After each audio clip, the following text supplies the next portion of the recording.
बोले भगवान परशुराम की, बोले भगवान परशुराम की।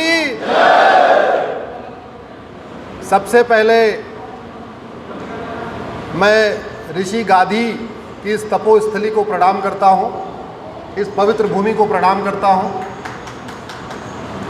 आप सबको मैं धन्यवाद देता हूँ कि आप सब लोग सुबह 10 बजे से आए हैं। मैं 4 घंटे देर से आया हूँ और आप लोग बैठे हुए हैं इतनी बड़ी संख्या में, इसलिए मैं आप सबको भी प्रणाम करता हूँ। मुझे यहाँ बुलाने के लिए, इस कार्यक्रम की रचना करने के लिए चौबे जी और समस्त उनकी टीम, सबको मैं धन्यवाद देता हूँ कि आज आपने मुझे बुलाया गाजीपुर की इस धरती पे और आप सबसे थोड़ी देर के लिए, 1 घंटे के लिए संवाद करने का अवसर दिया है। आप सब लोगों को शायद भूख भी लग गई होगी क्योंकि आप लोग अल्पाहार लेके आए होंगे और अभी तो मुझे लगता है शाम 3:15 बजने वाला है। तो 1 घंटे हमारे साथ और आप जुड़िए, 1 घंटे हम और चर्चा कर लेते हैं। उसके बाद आज का भोजन तो मुझे पता है शायद आज लेट हो ही चुका है। यहाँ पे आदरणीय श्री मुन्ना तिवारी जी जो विधायक हैं बक्सर के, आदरणीय श्री सनातन पांडे जी पूर्व विधायक जी, आदरणीय श्री तारकेश्वर मिश्रा जी साहित्यकार, आदरणीय श्री प्रोफेसर आद्या प्रसाद पांडे जी पूर्व कुलपति मणिपुर केंद्रीय विश्वविद्यालय, आप बगल में बैठे हुए हैं, प्रोफेसर डॉक्टर ज्ञानेश्वर चौबे जी, आदरणीय अरुण कुमार त्रिपाठी जी जो बार काउंसिल के पूर्व चेयरमैन हैं, आदरणीय श्री मृगेंद्र राम त्रिपाठी जी, आदरणीय दीपक दुबे जी, आदरणीय राकेश तिवारी जी, और मुझे दिल्ली से गाज़ियाबाद बुलाने वाले मेरे मित्र भाई प्रदीप चतुर्वेदी जी और आदरणीय श्री भगवती तिवारी जी, मैं सबको प्रणाम करता हूँ, सबको अपना स्नेह भेंट करता हूँ। और अगले 1 घंटे में अपने मन की बात करता हूँ। रविवार का दिन है, सामान्यतया रविवार को प्रधानमंत्री जी अपने मन की बात करते हैं, आज मैं अपने मन की बात करूँगा।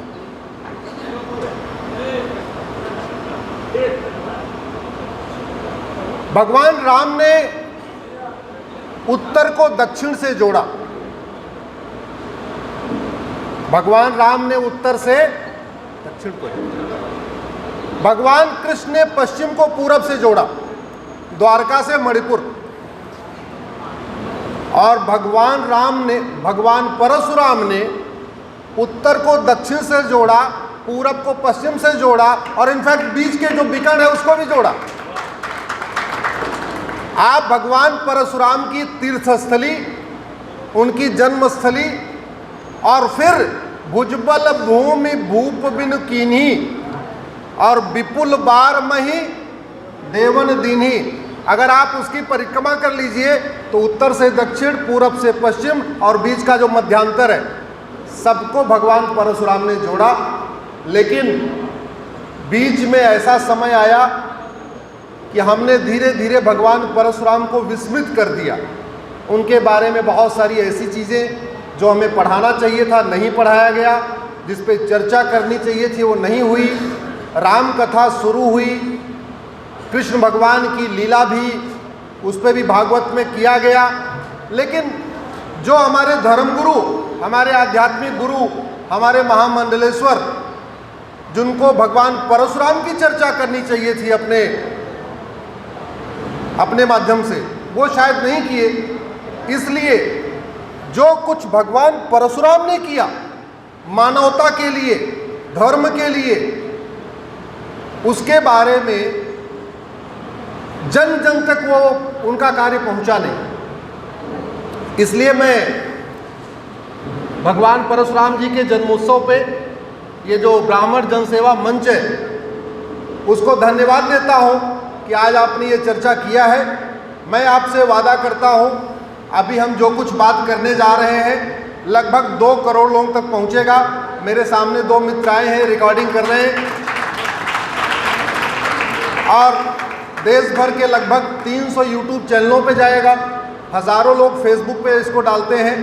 हमने अपना टेलीग्राम का एक चैनल बनाया हुआ है ये सारे वीडियो वहाँ डाल देते हैं और वहाँ से कोई कॉपीराइट नहीं है। वहाँ से जिसको इच्छा हो वहाँ से डाउनलोड करे, अपने फेसबुक पे डाले, अपने यूट्यूब पे डाले, कोई चार्ज नहीं, सब कुछ फ्री है।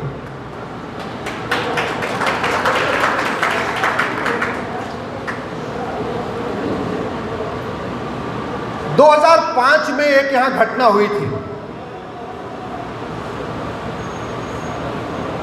एक यहाँ के विधायक को दौड़ा के 5 AK-47 से लगभग 500 गोलियां मारी गई थी। मारी गई थी कि नहीं? जोर से बोलिए। कुछ लोग तो कहते हैं कि मारने के बाद शिखा भी काट ली गई थी। मुझे नहीं पता, लेकिन ऐसा मैंने अखबारों में पढ़ा है कि मारने के बाद शिखा भी काटी गई थी। 8 लोगों की हत्या हुई। विधायक कृष्णानंद राय जी की भी हत्या हुई थी, उनके साथ 8 और लोगों की जान गई थी। किसी को फांसी हुई क्या? जरा जोर से बोलिए। जिन 8 लोगों को मारा गया, जिनकी जांच पहले पुलिस ने किया, उसके बाद CBI ने किया, उसमें से किसी को, उन हत्यारों को किसी को फांसी हुई क्या? किसी को आजीवन कारावास हुआ क्या? इसलिए मैं कहता हूं, बार बार कहता हूं, हर जगह जाके कहता हूं, भारत में अपराध कम करना है तो हमारी पुलिस व्यवस्था भगवान परशुराम जी के आदर्शों पे चलनी चाहिए। और भारत में न्याय करना है, भारत में अगर न्याय करना है तो हमारे जजों को भी भगवान परशुराम जी के आदर्शों पे चलना होगा। तब यहां अपराध कम होगा, तब लोगों के साथ न्याय होगा। भगवान परशुराम का मतलब क्या? धर्म की, ये है भगवान परशुराम। अधर्म का, ये है भगवान परशुराम। प्राणियों में, ये है भगवान परशुराम। विश्व का, ये है भगवान परशुराम। ये है भगवान परशुराम। धर्म की जय हो, अधर्म का नाश हो, प्राणियों में सद्भावना हो, विश्व का कल्याण हो। और ये काम अब से हजारों साल पहले उन्होंने अपने भुजाओं के बल पे कर दिया था। उन्होंने शासन नहीं किया, कहीं राजा नहीं बने, लेकिन उन्होंने अधर्मियों का नाश किया, धार्मिक लोगों को आगे बढ़ाया। और कहते भय बिन होय न प्रीत, ऐसा भय कायम किया कि आपस में, प्राणियों में सद्भावना हो गई और इसलिए विश्व का कल्याण भी हुआ। उनके समय में हम लोग उस समय की अर्थव्यवस्था, उस समय की शासन व्यवस्था को पढ़ते नहीं है। दुर्भाग्यवश हमारे यहाँ तो सिलेबस शुरू होता है 15वीं शताब्दी से, या ज़्यादा से ज़्यादा और पुराना पढ़े एंशिएंट हिस्ट्री में तो 11वीं शताब्दी में गजनी गोरी से शुरू करके हुमायूं तुगलक तक ख़त्म कर देते हैं। वही एंशिएंट हिस्ट्री हो गई, वही मिडिवल हिस्ट्री हो गई, वही मॉडर्न हिस्ट्री हो गई। 1000 साल में पूरी हिस्ट्री पढ़ा देते हैं। अरे अगर पढ़ाना है तो हमारा इतिहास देखिए ना, क्या क्या प्राचीन इतिहास रहा।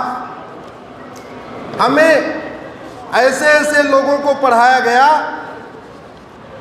जो महा अधर्मी थे, महापापी थे, लेकिन राजा इक्ष्वाक को नहीं पढ़ाया गया, राजा मानधाता को नहीं पढ़ाया गया, राजा सुसंधि को नहीं पढ़ाया गया, राजा ध्रुव संधि को नहीं पढ़ाया गया, राजा अस्त को नहीं पढ़ाया गया, राजा अंशुमान को नहीं पढ़ाया गया, राजा दिलीप को नहीं पढ़ाया गया, राजा भगीरथ को नहीं पढ़ाया गया। रघुकुल रीत सदा चलाई, ये तो अच्छा हुआ तुलसीदास जी ने चौपाई लिख दिया, नहीं तो हमें पता ही नहीं होता कि भगवान रघु भी एक महान राजा थे। एक जगह आया रघुकुल रीत सदा चलाई, तो हमने मान लिया भाई ठीक है, भगवान राम के पूर्वज रघु महाराज थे। लेकिन रघु महाराज ने कैसा शासन किया हमें पढ़ाया गया क्या? हमें बताया गया क्या? नहीं बताया गया।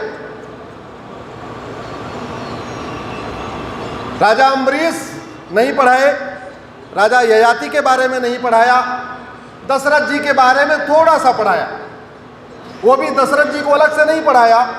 जहाँ भगवान राम का वर्णन आया वहाँ पढ़ाया, और भगवान परशुराम को तो बिल्कुल ही नहीं पढ़ाया। और तो छोड़िए, आज हम जिस स्थान पे बैठे हैं, ऋषि गाधी की ये तपस्या स्थली है। विश्वामित्र जी का ये जन्म स्थान है। हमें पढ़ाया गया क्या?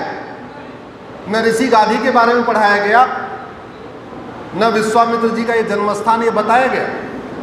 अभी मैं बैठा था तो मुझे बताया कि यहाँ पे विवेकानंद जी आए थे,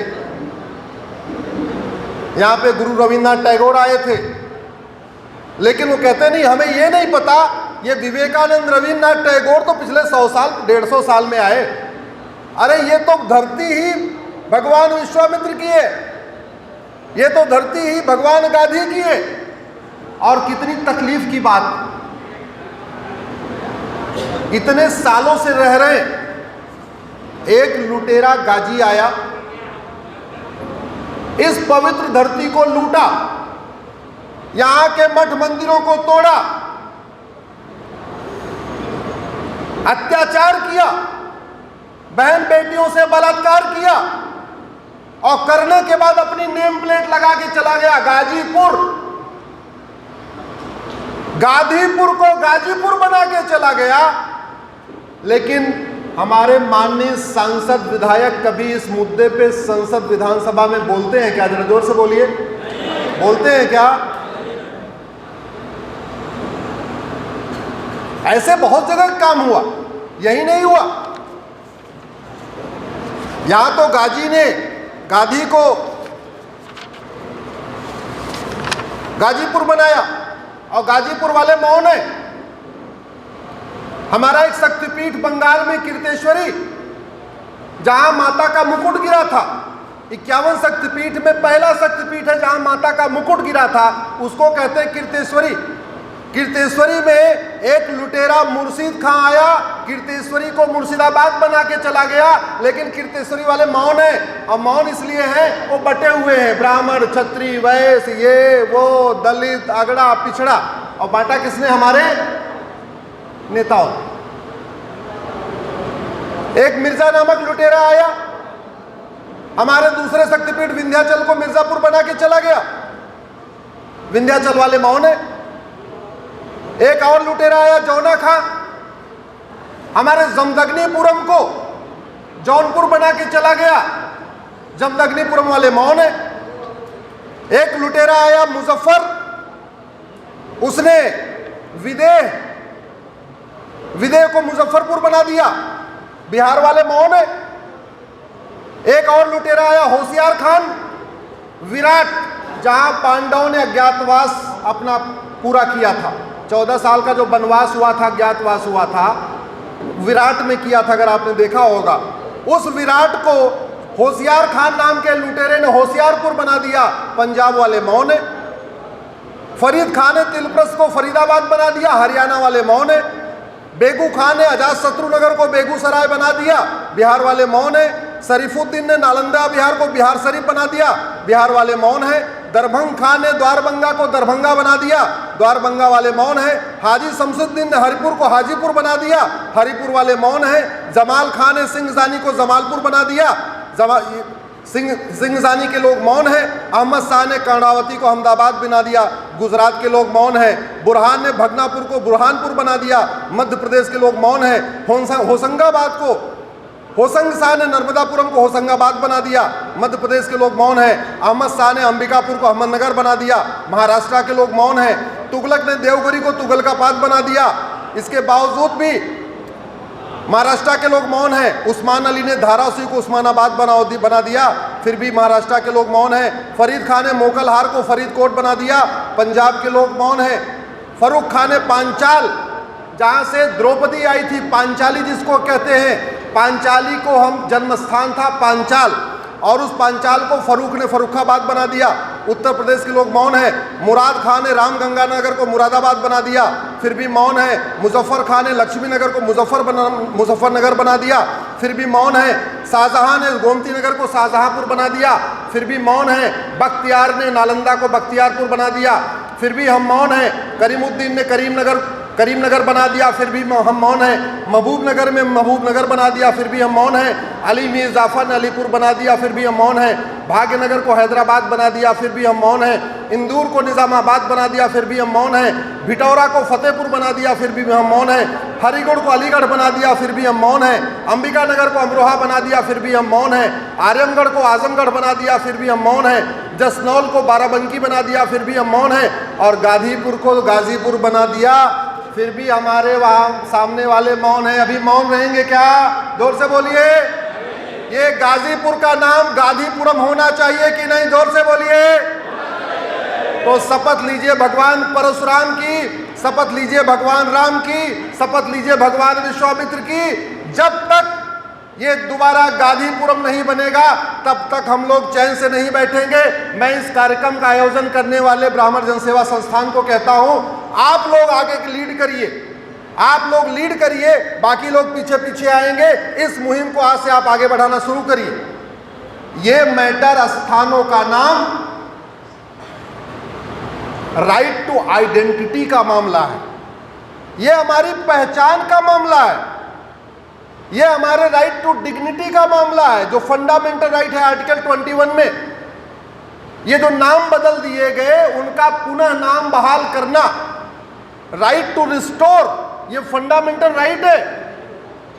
right to know the truth, स्थान के सही नाम को जानना, ये फंडामेंटल राइट है आर्टिकल 19।